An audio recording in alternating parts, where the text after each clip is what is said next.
excited about this week and this month, and excited about you all. We thank God for our visitors, our guests, all of you that are here for the first time.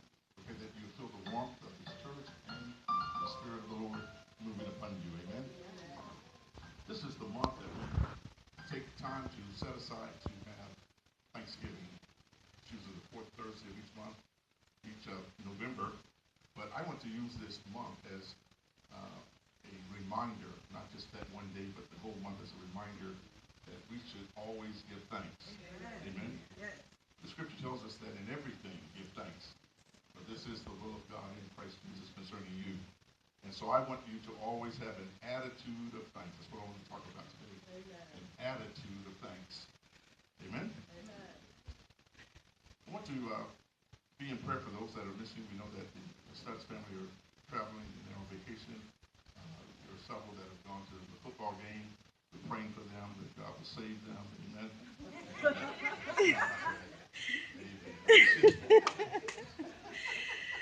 Wow. We should take the time to relax. Amen. Praise Him. Got your attention, right? Yes. You mean I can't go to the football? No, it's not that you can't go to the football game, but you should be just as enthusiastic here. Yes. Amen. Amen. And even more so. Amen. Woo! Especially if you're a Bucks fan, because they haven't given you a lot to shout about this year. Amen. Praise the Lord. Amen. I better stop meddling and get the preaching. I want to turn your attention to this morning to the book of Leviticus. Leviticus chapter 22 seems like a weird place to come from, but this is what the Lord has put on my heart to share with you. Leviticus chapter 22. We're going to read just a few verses 26 through verse 33. Leviticus chapter 22, verses 26 through 33. You can there say amen. Amen. Leviticus chapter 22. You'll find these words recorded there. And the Lord spake unto Moses, saying, it's always good when it starts out like that, isn't it? When the Lord is speaking. And the Lord spoke unto Moses, saying, when a bullock or a sheep or a goat is brought forth, then it shall be 7 days unto the dam. From the 8th day and thenceforth it shall be accepted for an offering made by fire unto the Lord. But it be a cow or a ewe, ye shall not kill it and her young both in 1 day. And when ye will offer a sacrifice of thanksgiving unto the Lord, offer it at your own will. On the same day it shall be eaten up, you shall leave none of it until the morrow. I am the Lord. Therefore shall ye keep my commandments and do them. I am the Lord. Neither shall ye profane my holy name, but I will be hallowed among the children of Israel. I am the Lord which hallow you, that brought you out of the land of Egypt to be your God. I am the Lord. Bow with me once again as we ask the Lord's blessing. Gracious Father, we thank you for that which you have already done. We thank you because we know your presence is here. We thank you for the flow of the Holy Spirit. Father, we submit our will to your will. And whatever you decide you want to do in this house is your house. Do what you choose to do. Father, I pray for every heart to be uplifted and every mind to be receptive to that which is about to be spoken. We pray that you would remove any frailty or any humanity out of the way, oh God, and just allow your word to come unadulterated, correct, and proper, God, that we would speak as the oracles of God. Use us now, oh God, to share with these your people the eternal truth that will change their lives forevermore. And all would say amen. Amen. And amen. As we said before, we like to use the topic, an attitude of thanks. You can use thanksgiving as well if you like. As a matter of fact, the word thanks or the synonyms of thanks is used some 114 times in Scripture. It's in the following ways. One of the ways that it's used is praise. Praise is a way of thanking. It's used some 53 times. And give thanks, 32. Confess, 16. Thank, 5. Make confession, 2. Thanksgiving, 2. Cast, 1. Cast out, shoot, thankful. All of these things are a way of us giving thanks unto the Lord. Amen. We should always have a word of thanks on our lips. Amen. Amen. David said in Psalms 100, he said to make a joyful noise unto the Lord, all ye lands. Yes. Serve the Lord with gladness. Come before his presence with singing. Know ye that the Lord, he is God. It is he that has made us, and not we ourselves. We are his people, and the sheep of his pasture. Enter his gates with thanksgiving, and his courts with praise, and be thankful unto him, and bless his name. For the Lord is good. His mercy is everlasting, and his truth endured all generations. Amen. We know that we are encouraged not just to participate in the service and in serving of God, but we are encouraged to always give thanks. Yeah. I said always. Throughout my life as a child, the most difficult thing that I had a problem with, and the thing that I got in trouble most about, was when I didn't show gratitude. I remember having breakfast, and my parents, they were descendant of the Bahamas, and we sit there, and they didn't have the standard eggs and grits and that kind of stuff. They had grits and boiled fish. And my mother would just take the eye out of the fish and roll it around in her mouth. And it was kind of rough for me to digest anything after that. And it was before, many of you can't relate, it was before microwaves. Amen. So if you had grits, that thing would get hard and rubbery, and you could bounce it off a wall and all that kind of stuff. And you couldn't get up until you ate. Needless to say, I was late for school many days, sitting at the breakfast table, having to eat that. But they said, you're going to be thankful. Amen. And they would remind me of all those in foreign lands that were starving and didn't have anything to eat. And my smart, wise suggestion was, why don't we ship it to them? If that's the problem, and that just got you in more trouble. So it was a difficult time doing breakfast. Amen.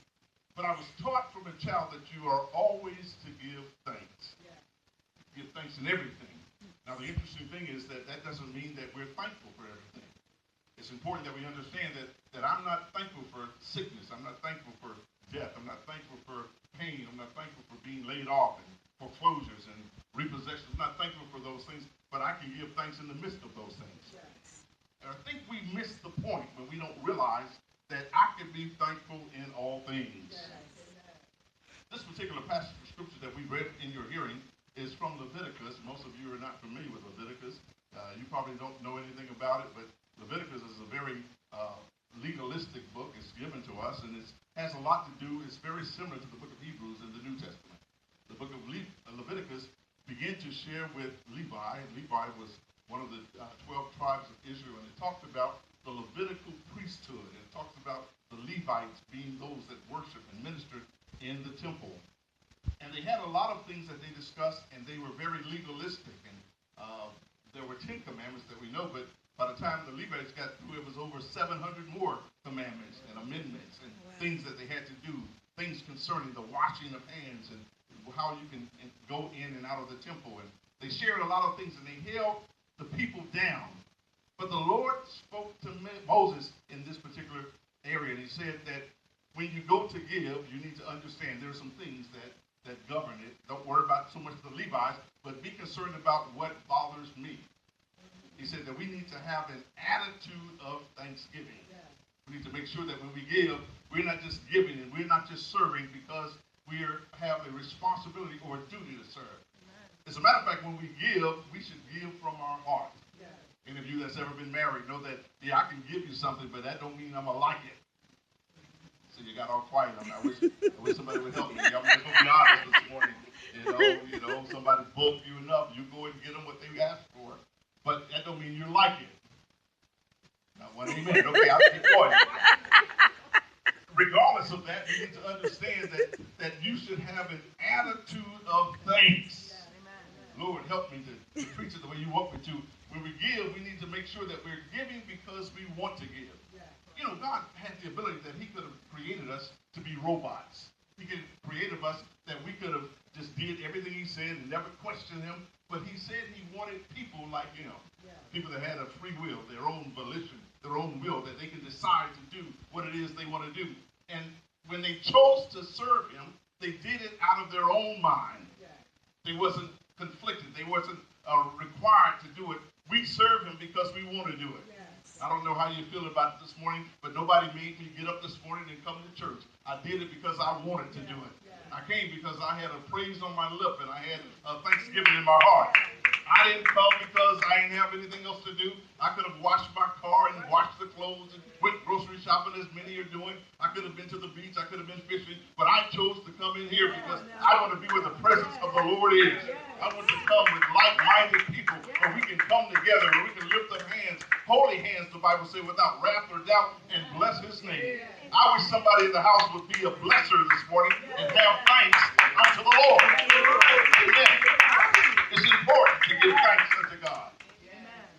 I'm reminded so many times, and for a while what we did is we decided that we would open up our church when I was in Tampa, and we would give opportunity for individuals that did not have churches. It was an eye-opening experience because I came to realize at that time that there were people that had never been to church in their whole life, 50 and 60 years old, and had never come into a church. That was just amazing for me because all I knew was church.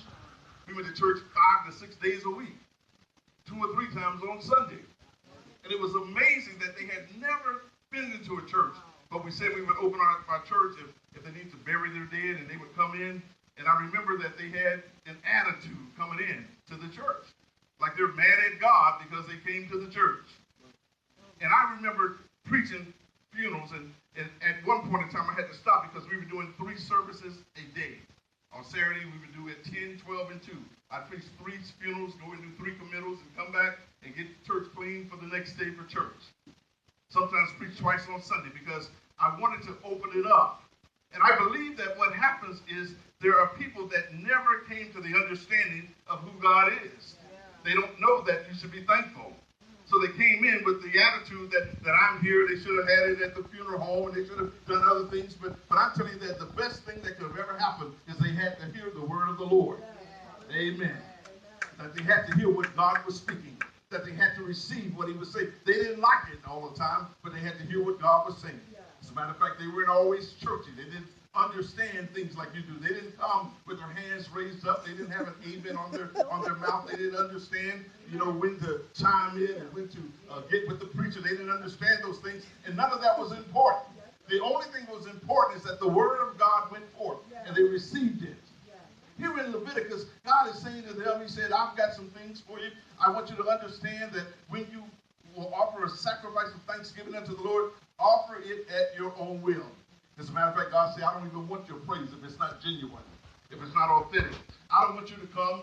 I know that sometimes we encourage you at certain times to raise your hand and to lift your voice and to sing. I know we encourage you to get involved in the service, but God said, if it's not authentic, I don't even want it. Amen.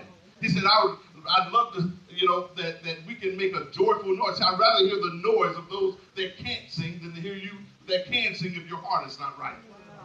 I'd rather hear the tinkling of cymbals. I'd rather hear the brass go rather than to hear you lift up your voice knowing that your heart is not in it. He said, when you come into the house, do it at your own will. How many of that everything that we give to God, we do it out of our own will? God doesn't make us do anything. Aren't you glad you've got a God that doesn't require them to beat you down and put your arm behind your back and cause you to give out of duress that he allows you to give? I give because I want to give. I'm so glad to give. I can't wait to. As a matter of fact, I'm one of the ones that when they say it's time for tithes and offering, I'm clapping. I'm excited about it. Not just do I give of my finance, but I give of my service. It doesn't bother me one bit to come and sweep and mop and clean. I do windows. I do more than most janitors do. Amen. Because this is the Lord's house. Amen. This is the Lord's house. I don't have any problem with that. And you know what I've learned from pastoring for over 35 years? That if you will do it, people will let you do it. Yeah, they will. Yes, they will, Pastor. Amen. Oh, Pastor got this. Oh, man, look at it. And you know what? Sometimes they are very easily critique what you do. Pastor, did you see that spot on the carpet? I mean, there wasn't no soap in the bathroom, okay? I thought we were in this thing together. Pastor, the front door still got stains on the window. Nobody cleaned it. Nobody Windex the window. Okay. Handle it. What does it got to do with me? Well, you're the pastor. You should take care of that. Nobody cut the grass. Nobody, what we do we have a lawn service, and every week they would come and do the service until it's winter. And so now we've entered into that season, so they only come every other week. So normally they would blow all the seeds, the acorns off of the driveway. I came in yesterday and there's a bunch of them over there. Well, nobody took it upon themselves to come with their blower. Amen. And so they're still out there. So if you got acorn in your tires, don't blame me. You can blow it out of the way if you want to. Amen. Everything I do because I choose to do. God say out of your own will. Yes. I know that I require for the remission of sins, but I don't have to remit your sins if you don't want to do it out of your heart. The reality is that we have an attitude. The Bible teaches us a lot about attitude, but one person put it this way. They said that your attitude determines your altitude. How high you go is based on how much you think well about what you're going through. As a matter of fact, I've seen so many people that has gone through so much. I was at a funeral yesterday, and they buried their son. And it's always difficult when parents bury their children. And the father went to the house. He didn't hear from his son in a couple of days and went and found him laying dead from a heart attack. And it wouldn't have been so bad, but 12 years before, he went through the same thing with another son. Wow. Amen. And when I look at that, I say, well, man, just how blessed am I that God has allowed my children to live and to strive. And today I've got all 5 of my grandchildren in church, and my children are here, and my daughter-in-law is here, and my son will be down for Thanksgiving. I'm just thankful. Yes. The Lord didn't have to do any of that.